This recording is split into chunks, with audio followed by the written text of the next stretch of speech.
Visualization, when done properly, can be one of your most powerful tools in your tool belt for experiencing success in your life and in your business.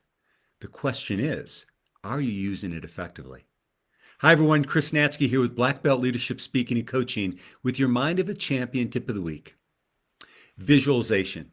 It's one of the key tools that some of the most successful people, whether it's in athletics, in business, or in life, will be using on a consistent basis. But are we using it effectively? Well, what I want to do in this video is share with you 3 strategies that I've developed and I've been using for years to help in the visualization process.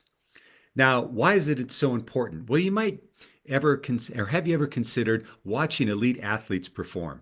If you've seen the Olympics and you see people getting ready to do the 100-meter dash, it's almost invariable that those people that are competing from a physical skill level, there's very little difference. There's probably also very little difference in who's training better and more efficiently because those practices are all very well known. However, it's the person that has the mental edge, that is able to visualize in their mind, that oftentimes has the greatest results. Now, I want to share with you a little study that I read about years ago that I literally share with my black belt students or students that are getting ready to test for a black belt each and every time we hold a black belt testing in our martial arts organization. And it was a study that was done by University of Chicago years ago. And what they did is they brought a number of subjects together and they had them take free throws. So 15 feet away from the basket, and they took free throws on the basketball court. Now, after they got the baseline, what they did is they divided people into 3 groups. They took the first group and they said, here's what we want you to do.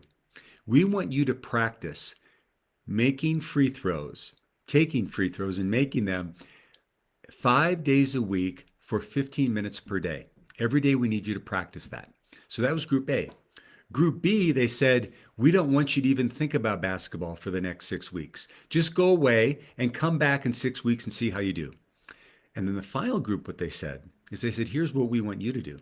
We want you to daily visualize for 30 minutes each day making free throws without picking up a basketball, just the mental imaging.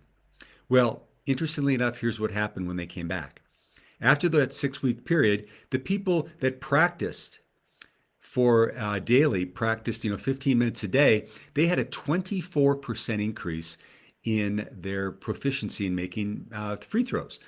Pretty, not too surprising. And the people who didn't pick up a basketball, they had no improvement. But here's the kicker. The people that just visualized making free throws, didn't even pick up a basketball, but they just visualized over those 6 weeks, they had a 23% increase in performance. Powerful. Now, it doesn't mean to say that if you got something that you need to be working on that you don't take action. It's incredibly important for us to take action in addition to having that visualization practice in our daily lives. So what I want to share with you are 3 strategies that I use on a daily basis, on a weekly basis, and I also teach my clients where you can use visualization to your benefit to get the results you want.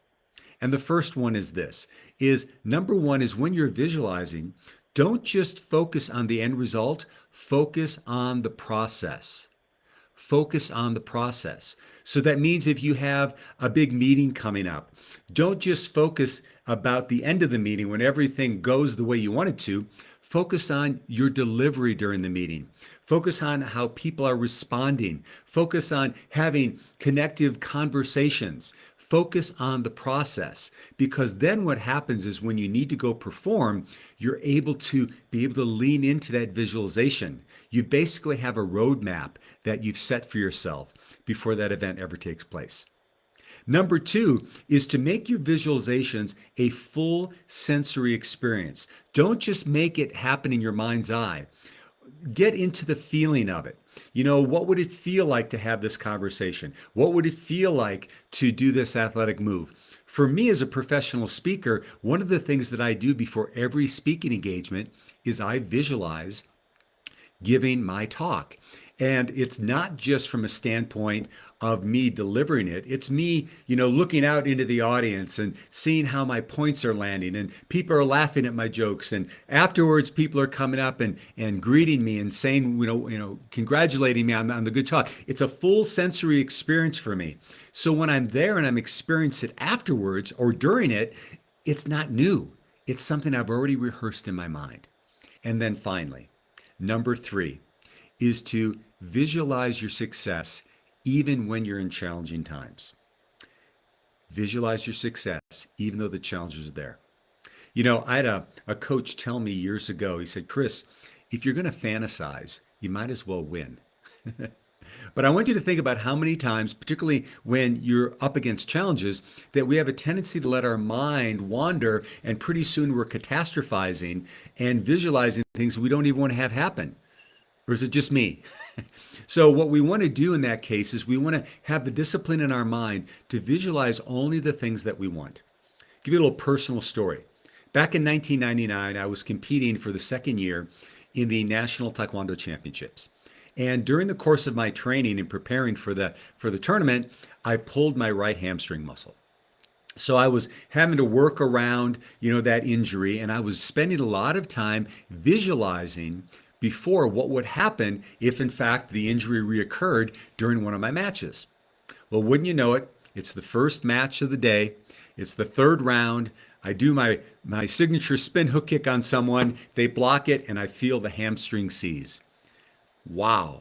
What am I going to do? Well, I won the match, but then afterwards, after my coach wrapped up my leg, I went into deep visualization. All the rehearsing that I'd done before about how I was going to overcome that injury. And I won the next match, and then the next, and then the next, and won the national championships.